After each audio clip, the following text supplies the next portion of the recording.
And today we're here with Orna, and I'm so excited, Orna, to talk about ALLi, which is the Alliance of Independent Authors. And this is a group that you initially started with your husband, correct? Yes, yeah, we co-founded back in 2012 at the London Book Fair.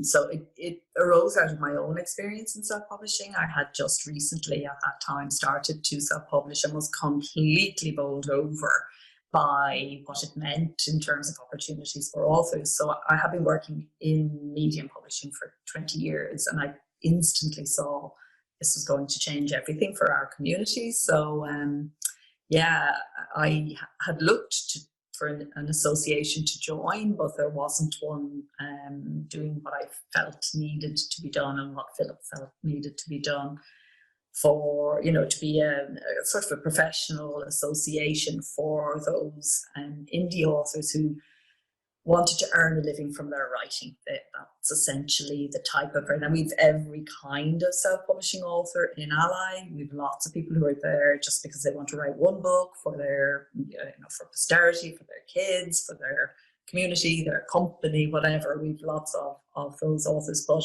the core of ALLi is the author who wants to make a living from their writing and publishing. So yeah, and there wasn't really anybody who was catering for that exclusively. So you did have associations, obviously, of small publishers, which we would have a lot in common with. But the fact that you publish your own work really does draw a line between the indie author and any other kind of third-party publisher. Right.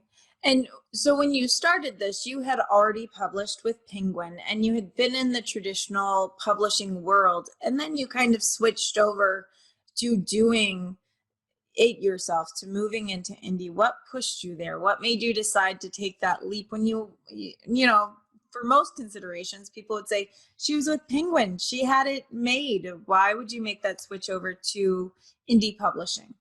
Yeah, so it was my experience in traditional publishing, and I think that idea that you sign a trade publishing contract and it's happy ever after, Prince Publisher Charming is going to sweep in on a white steed and you'll never have to do any nasty publishing work again. All you do is write in your ivory tower.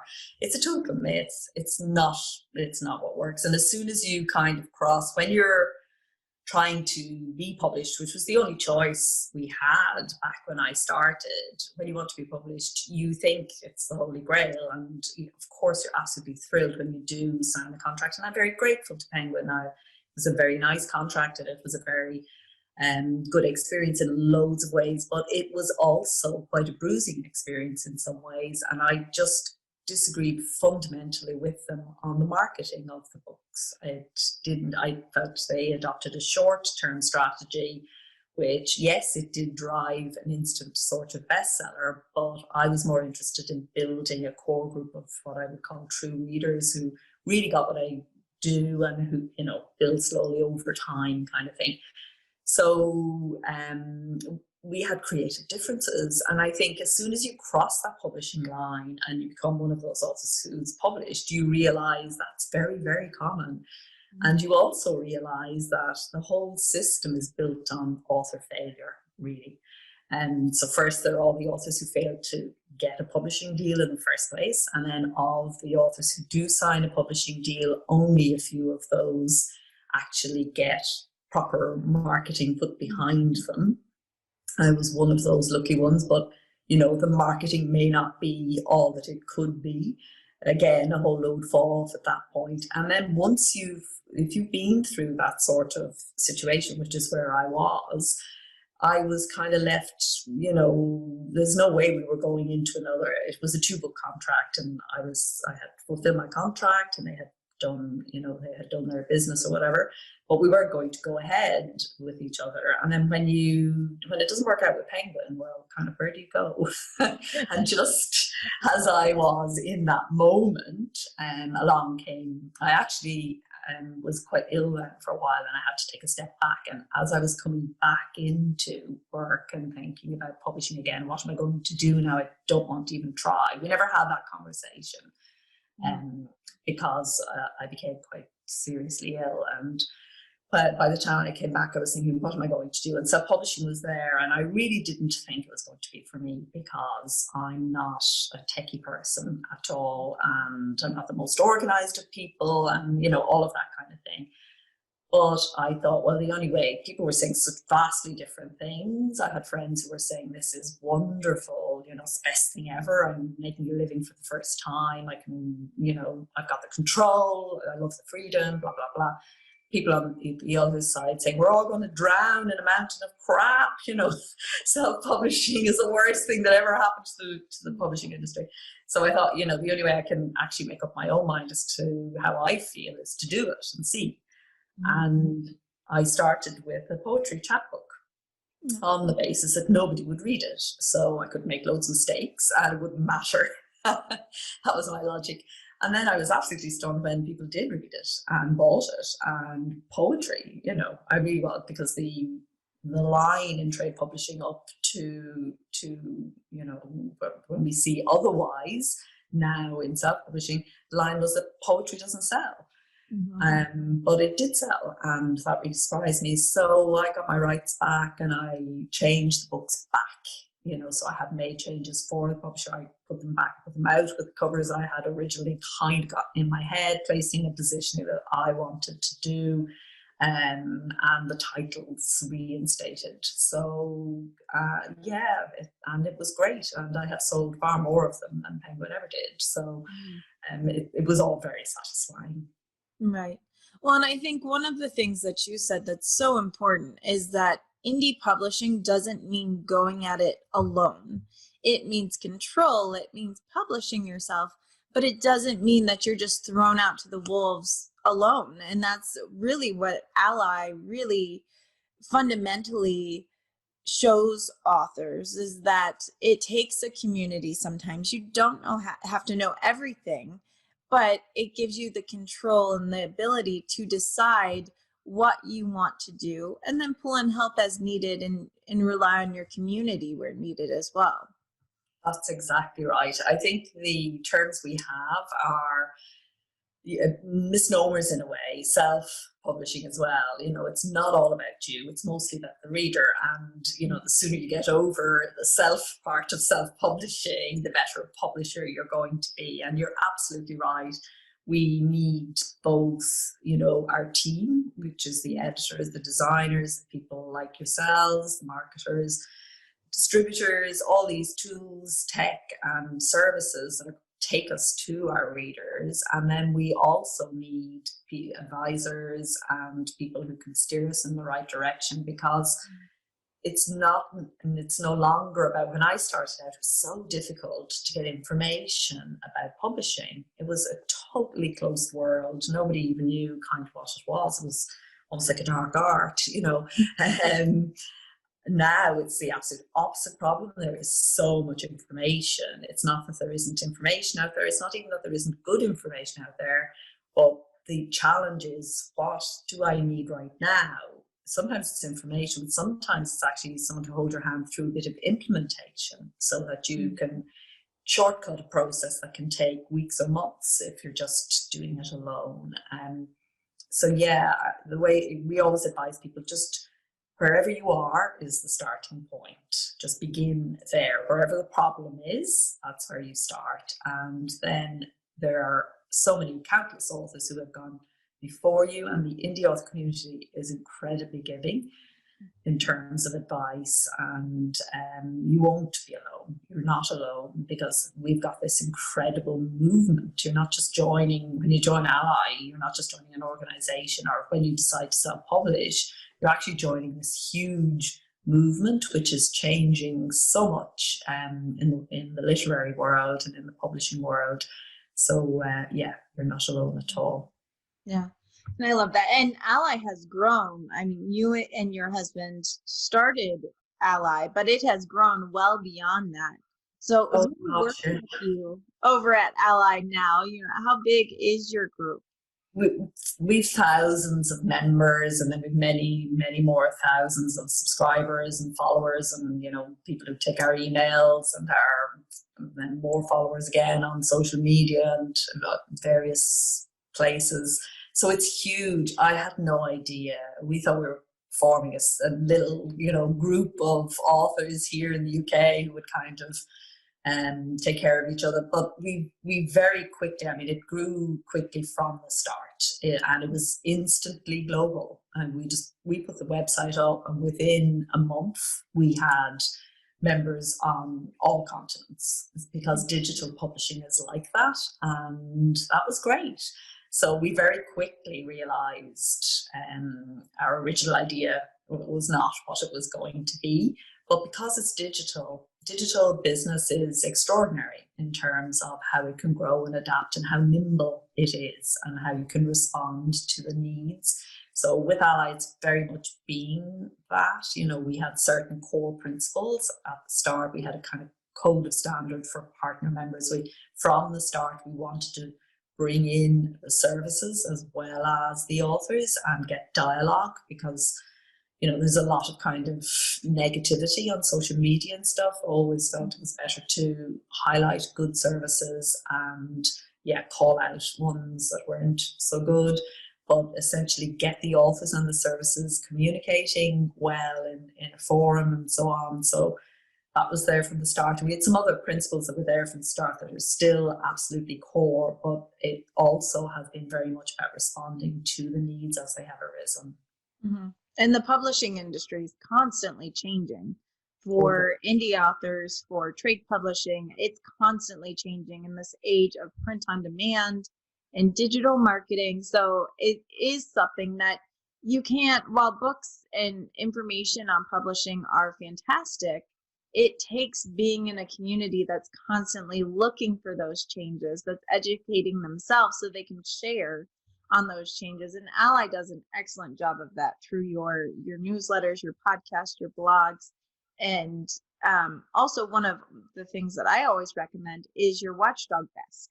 So you've talked about that. You've talked about how you have really worked to partner with people and companies that you can support and that you can connect with authors. But there's also a watchdog desk of things to maybe be wary of. So how did that start from the beginning? Did that kind of come later? How'd that come about? No, that is one of the things that was there from the very start. So I was aware of this shadow kind of vanity publishing industry, whereby, a publishing service pretends to be a trade publisher and kind of lures unsuspecting authors in by telling them their manuscript is wonderful and offering to publish it for a fee. And some of those fees are extortionate for what is offered, and in some cases they were taking rights as well as the material, not editing it. I mean, every possible sin it's possible to commit has been committed against authors. And so we very much wanted from the beginning. In fact, first guidebook we released was choosing a self-publishing service, which guides authors through the process of recognizing whether a service is a good service or a bad one. And it's very easy to tell when you know what to look for. It's not at all easy to tell if you don't. And unfortunately, if you Google, if you are looking for assistance, and we all are, and you Google self-publishing service or something like that, you get back the worst possible people, because they have the biggest budgets and they just take over. We've tried to say to Google, these people shouldn't be there. They're not actually giving a service, but to no avail. So it can be confusing. So luckily, as well as that, you'll also get our watchdog page, which is the best and worst self-publishing services, and that's at selfpublishingadvice.org/ratings. And there we rate, and this is open to the whole community. It's not just for our members. We rate. It's not an exhaustive list. It can't be, because new services pop up all the time and bad ones change their names all the time. So as soon as we kind of get awareness into the author community about a particular service, they'll change their name. So the list is not exhaustive, but what it does and what the book does is it teaches you how to recognize a decent service, and our code of standards lays out what a decent service should do. Right. So you're not completely against at ALLi. You're not against paying for publishing assistance so much as being aware of the difference between a hybrid publisher or publishing assistance and a vanity press or someone who is pretending to be trade press when they are not. Exactly. We're not against publishing assistance at all. I will say that at the package end of the market, where a service offers this, I think Americans call it soup to nuts service, the whole lot, and kind of the 7 stages of the publishing process, all in a package. That's where we find most of the problem services, and that's where it's hardest to find somebody on our approved list. Now, we do have some who do that, but we very much encourage authors to do it the other way, to break the 7 stages of the public, because you need to learn this stuff yourself. And yes, it's overwhelming to do it all at once. Some of our members say, that they're really glad they went through a publishing service first time out and did the whole thing with somebody. And yes, they were charged more than it would have cost them if they had done it themselves. But had it been left to themselves, they never would have done it because they just simply would have been too terrified. Well, that makes no sense, So the author is the best judge of what they need. In some cases, time may be more precious than money, and people are, very happy to spend a lot of money if they don't have to do the dealings. Particularly, we find this a lot of business books or one book authors. They just want to get the book done. They just want to get it out there. They're not interested in learning how to publish at all. But for most, again, our core membership, the author who wants to make a living from this, it's best to learn, and it's best to get stuck in and try and do it and fail before you hire someone, so you know what you're looking for. Right. Well, and I do find, I agree with you, people who have a one-off book or a business book, many times they have the money, not so much the time, and so that's where their priority lies.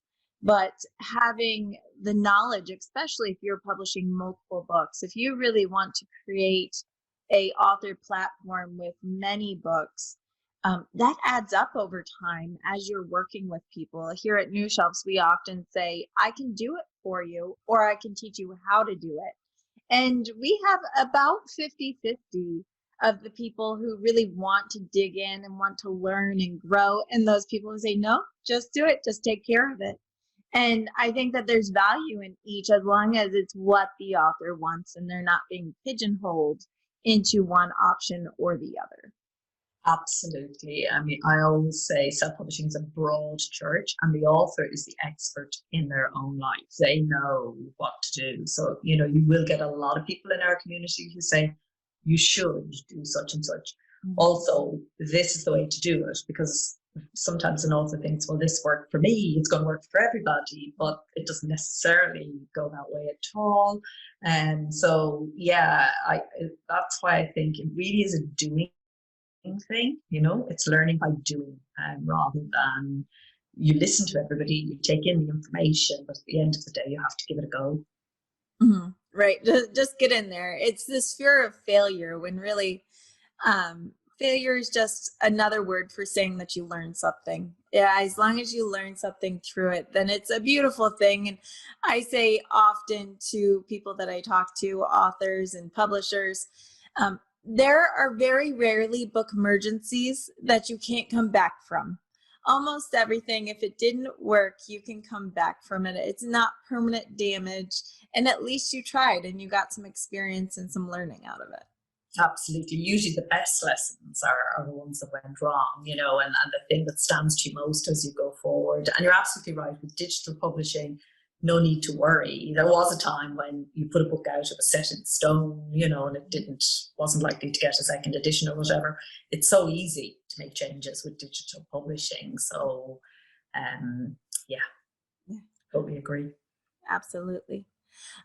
Now, what are some of the questions that come up with the group and in ALLi that absolutely just break your heart in publishing? I hate marketing and I want somebody else to do it for me. That breaks my heart, because marketing is writing in the digital era, you know, and putting your message out there. It's such a fundamental misunderstanding of what publishing is, you know. So I think that's the thing that I hear most often that I wish I kind of didn't hear. Another one is something we were discussing before we came online, which is, you know, so who is your book for? Oh, it's for everybody. Um, Again, that breaks my heart, because it's a sense that the author has not yet become a publisher. So I mean, it's not heartbreaking, but it needs to, if it's stopping them from taking the next move forward. And this is the thing with certain attitudes and mindsets that do kind of worry me, is that sometimes you can be so kind of stuck with that idea. I hate marketing, let's take that as an example, and that it's completely, you're not going to succeed. And you're not going to succeed because you've got that notion in your head, not because you can't succeed, you can, but because that idea is kind of coming between you and your own success. So yeah, and I have seen that. And also I think the other one is that self-publishing is second best, which we come across quite a bit, you know, and that people do it because they just couldn't get a trade deal, and they still in their hearts want. I'm not saying there's anything wrong with that, of course, if that's what you want. As we said, the author's the expert in their own lives, but again, in a situation where it's not really thought through, and there's just a kind of casual assumption that that's how it is, and that the other is better, and so on. Again, that's the kind of mindset that can get in your way, and those authors very often have a hard time just getting the job done, and that's coming between them and the job. So yeah, I find those kinds of things, and I, you know, have conversations with people sometimes, and I feel a great sadness, because I know they're very talented and well capable of doing it, but just they've got some idea in their mind that's never going to let them do it. Mm-hmm. So often we're our own worst enemies, where the preconceived notions in our head keep us from seeing the possibilities. And no matter which route you go, there are possibilities. And if you kind of learn about them, then it can be exciting. If you really think you hate marketing, maybe you just need some direction. If you're set on one set of publishing or another, I think there's a lot to be said for just opening and learning. Open-mindedness is huge. Absolutely. And a growth mindset where whatever happens becomes part of, you know, you have your intention, you have your goal, and you don't really mind how you get there. And you're willing to take the learning and take the swerves and twists along the way. Yeah. Is there anything in publishing in the last 2 years that you've seen that really angers you, that just gets you boiling? I do get angry about the contracts and agreements that we're given as authors, both in the trade sector and in the self-publishing sector. They're not respectful enough. They're not easy enough to read. It's 3 o'clock. Authors are signing, sorry, that's my clock calling the time. Authors are signing agreements to work with big tech companies, and they don't know what they're signing, and they have to sign them to work with these companies. And then there are loopholes and things that, you know, make it impossible for authors to get fairness. So in certain situations, so yeah, I've been known to get a little angry about some of that.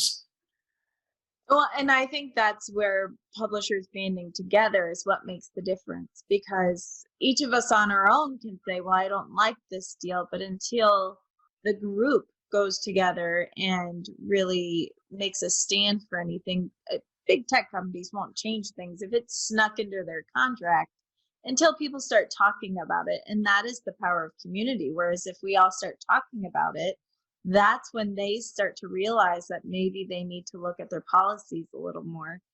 Absolutely. And we've seen that. We've seen great shifts made on certain campaigns and through exactly what you're talking about there, also collaboration.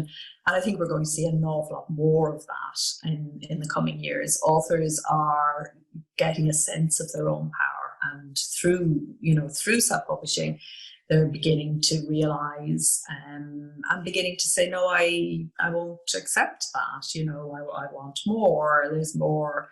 Author empowerment is definitely a trend, I put it that way, and it's a trend that we're going to see grow. And I, for one, am really thrilled by it. Yeah, I am as well. Last question here. What is something in the industry right now that gives you the most hope that you're seeing and that you just love? I think it's what we just said there a moment ago. It is that change that I'm seeing in authors who have dedicated themselves to becoming good publishers, and they're realizing the potential that is embodied in that. And so there are so many opportunities open to somebody who has mastered both of these very complex crafts, writing and publishing. They're both, neither of them is an easy craft to master, but when you have both in place, you really are a highly skilled person. And if you can marry that with the ability to run a digital business, which a lot of the tools and technology mean that even people who are not particularly business minded like me can actually do it in a really quite an easy way. We're just seeing such a change in the community as a result of that, and that whole sense that I can do, I can make choices, I can choose myself, I can do in collaboration with other authors. So, we're seeing people getting together in all sorts of ways where they're cross promoting and thinking about ways in which they can band together to become even more, have even more control and freedom, and reach an even wider group of authors. So yeah, I think that's the thing that I love most of all, that growing sense of author empowerment. That's great. Thank you for sharing. Not at all. Thank you for having me. It was great.